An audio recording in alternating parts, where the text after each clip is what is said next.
Hi everyone, this is Jed Shlackman. In this video I will be speaking about the topic of drugs and how they impact the liver and affect our expression of anger. This particular topic came up for me just recently upon looking at an article related to the subject of Tylenol and a finding that Tylenol was associated with inducing a lack of empathy. Empathy is the feeling that we experience when we have compassion for others. So it's a feeling that's directed toward others, caring about others essentially. So in order to have empathy, you have to be able to have your attention focused on others, on concern for their well-being, rather than being completely preoccupied with your own well-being. Now, where does this connect to this topic of drugs and how they affect us? Well, Tylenol is a drug that's very well known to quickly build up toxicity for the liver.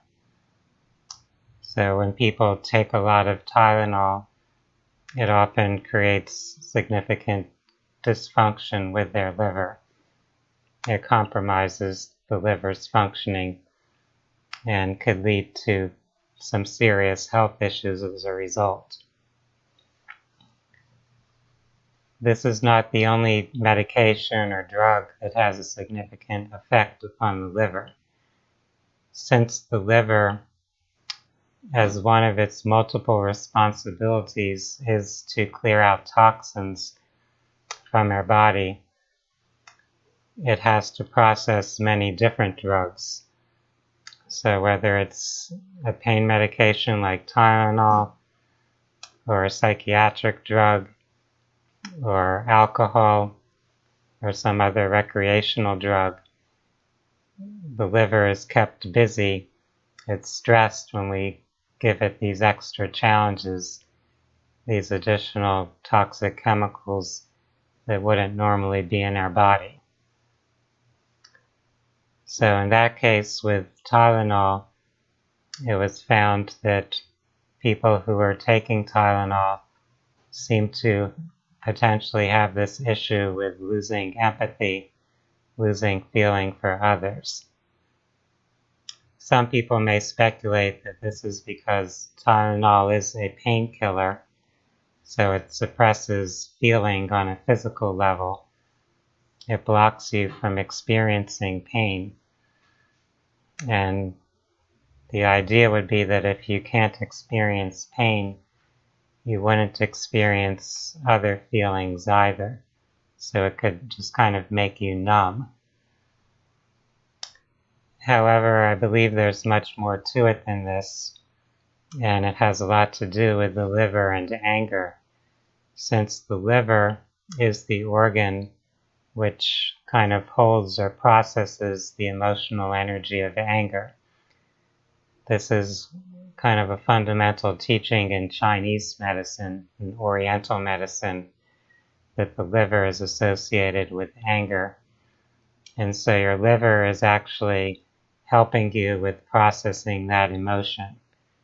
So let's say you're experiencing anger in your life and you're not really able to do anything about the situation that's creating that anger, and you haven't found, at least not yet, the psychological tools or resources to help you process and release that anger, to let go of whatever has upset you, then that energy of anger will kind of come through in a wave, in a sense, in your energy field, in your aura, coming toward the physical level of reality, where the liver, that organ, is there to kind of hold that energy, to hang on to it until it can be expressed.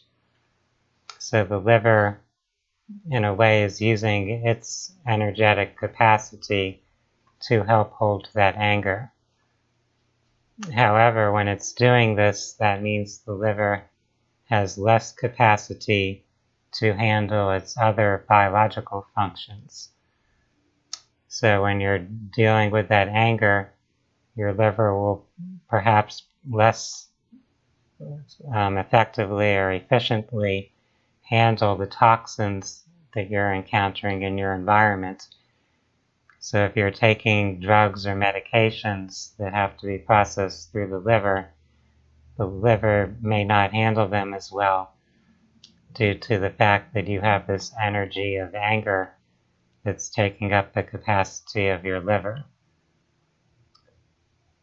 So what could happen is that if you're taking some drug or medicine that really has to be immediately processed, if your liver doesn't deal with it, you're going to be acutely poisoned. Your liver has to attend to that, so it may, at that point, let go of this anger that it's been trying to hold for you. So now that that anger isn't being held or maintained there, it has to be released. So you have this anger energy that now comes up to the surface, and you may start to feel angry in a conscious way. You may feel like expressing that anger in some way, lashing out at other people or even lashing out at yourself, depending on how you tend to direct anger. So this can explain the lack of empathy, since when we're feeling anger, and we have that impulse or need to express anger, to act to protect ourselves, whatever our perceived self-interest is, when we're in that state, we're not thinking about others, we're not having compassion or empathy for them, we're not concerned about what we're doing and how it's affecting other people. We're just trying to protect ourselves or express that energy of anger that we've been holding. So this is something that we actually do see occur with some people when they take different kinds of drugs or medications. One of the most common is with alcohol. There are many people who seem to take on a different personality when they've been intoxicated with alcohol. So the person in their normal sober persona may seem to be controlled and disciplined and to have consideration for others. And then when they get drunk, when they're intoxicated with alcohol, they start to lose their temper, they start to lash out at other people, they might become violent and abusive. So it's as if two different personalities are present.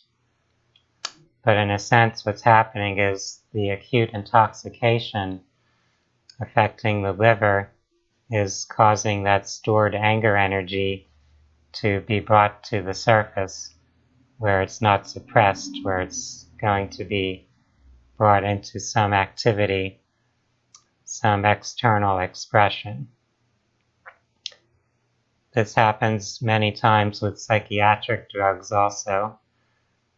So it's well known that some types of psychiatric medications are actually associated with an increase in violent behaviors. Some of the antidepressant medicines are known for this, even some antipsychotic drugs. So even though the drug or medication is designed to in some way calm or subdue or superficially balance the emotional state, since it's actually intoxicating the person, it's impairing their organ function, it's leading to some release of this pent-up emotion, and so the person can act out impulsively on that emotion. This is one reason why I personally encourage people to explore holistic, more natural healing approaches to avoid those types of medicines and chemicals that are kind of toxic to the body that can have those adverse effects. There are much more natural and synergistic kinds of ways to help the body restore its harmony, working with actual nutrients that the body truly needs, true nourishment for the body, not toxic chemicals that the body can't really handle well. So if you're looking to help improve your well-being, to balance yourself both on a physical and emotional level, you would want to do things that help nurture and cleanse your organs and your systems in your body. So this would be more holistic types of approaches, stress relief therapies, good nutrition and dietary therapies, different forms of cleansing approaches that help the body release the toxins that have built up. As you clear out that accumulation of toxins, all of your organs start to function better, so your body is better able to nourish itself and to maintain an equilibrium of things like hormones and neurotransmitters. So if we look at the body on that functional level, systemically, we can see how important it is to provide adequate nourishment, as well as to help with the cleansing and detoxification systems of the body. So we want to support our digestion. Often probiotics and enzymes can help with that. Having a diet with more pure, wholesome, raw foods, foods that give energy and vitality to the body, which contain their own enzymes that help break them down so your body can use the nutrients. And of course, we want to be conscious about our daily routine, our sleep habits, our exercise, so making sure our body has the chance to refresh and rejuvenate itself. When we keep putting more toxins into our body, we're adding additional stresses, and we're making it even harder for the body to keep up with things. So no wonder it gets to the point where the emotions start to get out of control. The body can't help out with processing or managing them anymore. So survival has to come first. The body has to take care of its basic survival needs of detoxifying itself, of rebuilding its tissues, and so on. So we can't do everything at once when we're overburdened with those toxins. If you're interested in holistic health and well-being, I would invite you to explore this topic further. There are a variety of resources and links on my website at phinsights.com. That's phinsights.com. I also provide individual and group therapies and healing sessions. You can look at the events calendar on my website for group events, and you could also contact me directly about private healing appointments. Those sessions can be both in person as well as remotely. It could be through a video call or through the phone. So in whatever way is convenient for you, these resources are available.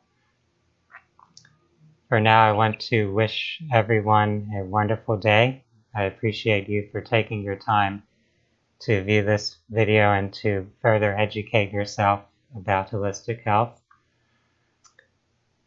Namaste.